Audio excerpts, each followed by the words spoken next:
तो कई खास मेहमान हमारे साथ मलय नीरव जी हैं, क्रिकेट एक्सपर्ट हैं, राकेश थपलियाल जी हैं, क्रिकेट एक्सपर्ट हैं।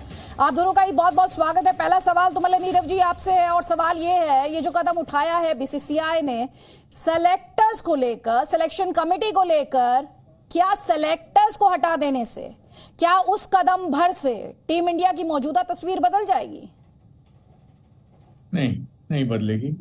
और ये नी जर्क रिएक्शन है और कुछ करना था ये अपने हार को जस्टिफाई करने के लिए, तो चलो भाई सेलेक्टर्स पे ठीकरा फोड़ दो।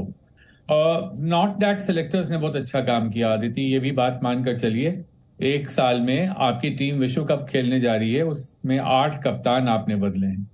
8 महीने के बाद एक खिलाड़ी को आप ले आए जो खिलाड़ी बिल्कुल डगमगा रहा है, कभी पैर खड़ा कर पाता है, कभी नहीं कर पाता है।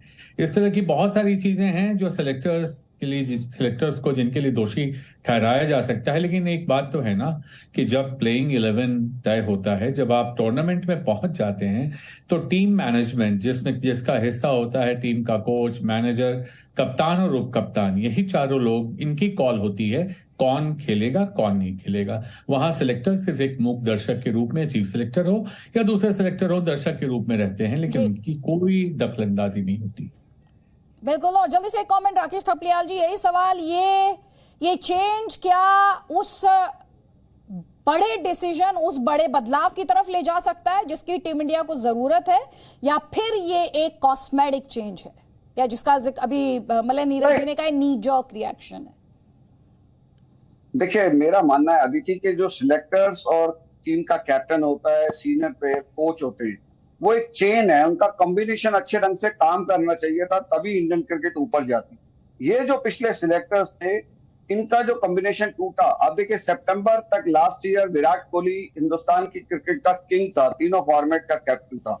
उसके बाद से जो selectors, BCCI president, Virat Kohli, हमने देखा इनकी जो अनबन आपस में शुरू हुई, जो कम्युनिकेशन गैप हुआ, एक दूसरे से झूठ बोले गए, एक दूसरे की बात को पब्लिकली एक दूसरे को झूठा साबित किया गया। ऐसा हिंदुस्तान के क्रिकेट के इतिहास में बहुत कम एग्जांपल होंगे कि एक दूसरे को इस तरीके से झूठा साबित किया गया, जबकि उनका टेन्योर चल रहा है एज ए सिलेक्टर और एज ए कैप्टन। हिंदुस्तान का कोई कप्तान किसी सिलेक्टर को इस तरीके से झूठा साबित करे कि गलत बोला गया, बीसीसीआई प्रेसिडेंट के बारे में बोले कि उन्होंने गलत बोला, तो ये सब चीजें कभी हिंदुस्तान के क्रिकेट में इस तरह से कभी दिखाई नहीं दी थी। मेरा यह मानना है कि चेंज होने से आपको एक नया सेट आएगा सिलेक्टर्स का, और जो नए कप्तान बनाने की अब बारी चल रही है, जो बीसीसीआई ने एडवर्टीजमेंट दिया है उसमें साफ लिखा है कि तीनों फॉर्मेट के लिए आपको कप्तान सिलेक्ट करने होंगे।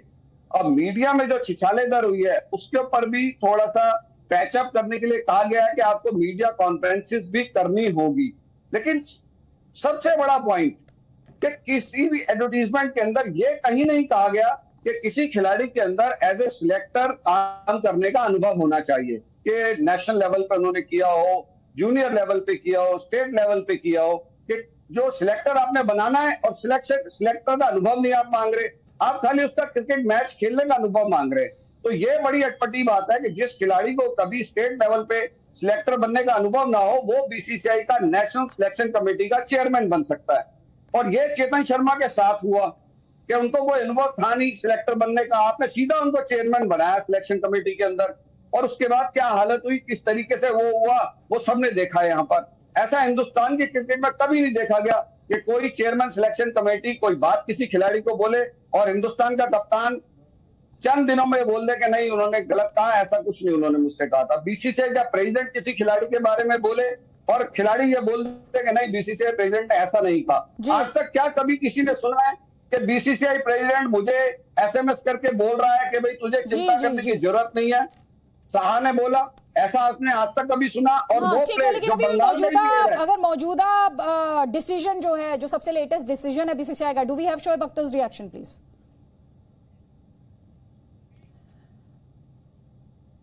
चैंपियंस ट्रॉफी के बाद से इस टीम में क्या मतलब प्रॉब्लम कहां पर आ रही है?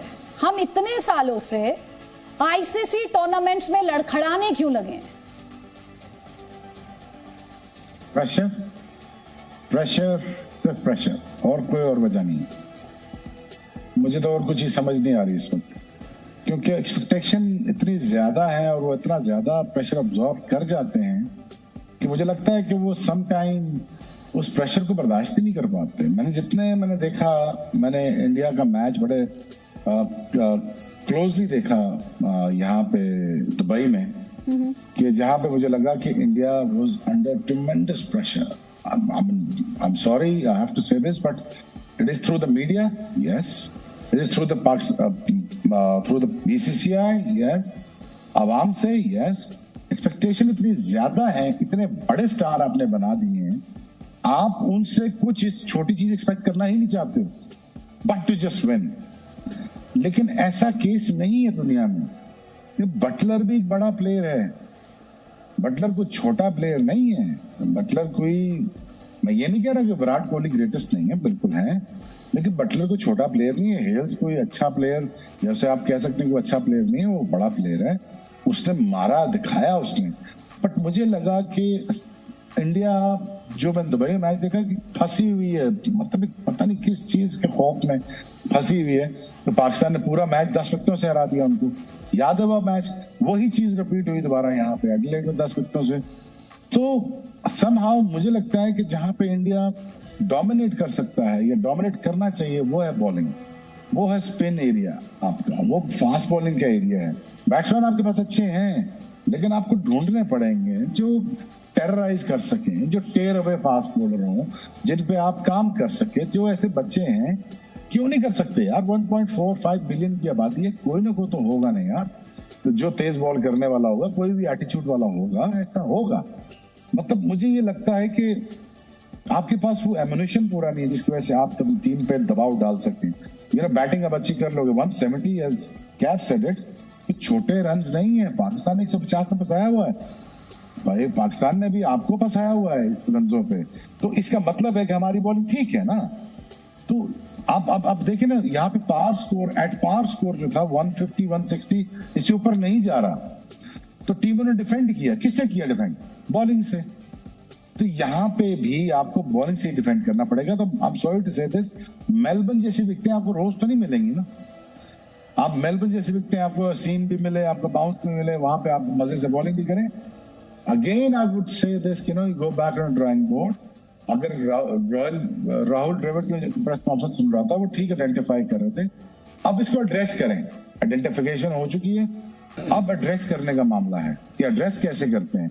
और वो जो एड्रेस करेंगे इस प्रॉब्लम को, हमें नजर आना चाहिए कि यार कि 2 महीनों के अंदर ये मामला उनको ठीक करते हुए नजर आ रहे हैं। लेकिन उसके लिए उनको भी रूथलेस होना पड़ेगा। आई एम सॉरी टू से दिस, कि आपको अपनी सिलेक्शन में भी रूथलेस होना पड़ेगा। ये नहीं है तरीका कि आपने अपनी मर्जी से एज अ फिगर आइकॉन हो के अपनी टीम चुन ली।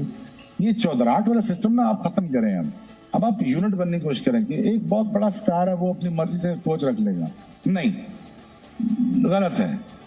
अपनी मर्जी से रख लेगा टीम, नहीं, गलत है। ये हमारे सबकॉन्टिनेंट में प्रॉब्लम होता है कि यार अपना जीत टीम पे बैठा हूं, अब मैं शोएब भी यार, ऐसे नहीं होता भाई। अब आपको टीम के साथ चलना पड़ता है। तो आपको देखना पड़ेगा कि आपका कोच आपका इंप्लीमेंट करके देता है आने वाली सीरीज में, बड़ा इंपॉर्टेंट है। वो अग्रेशन आपकी बॉलिंग में आता है, बड़ा इंपॉर्टेंट है।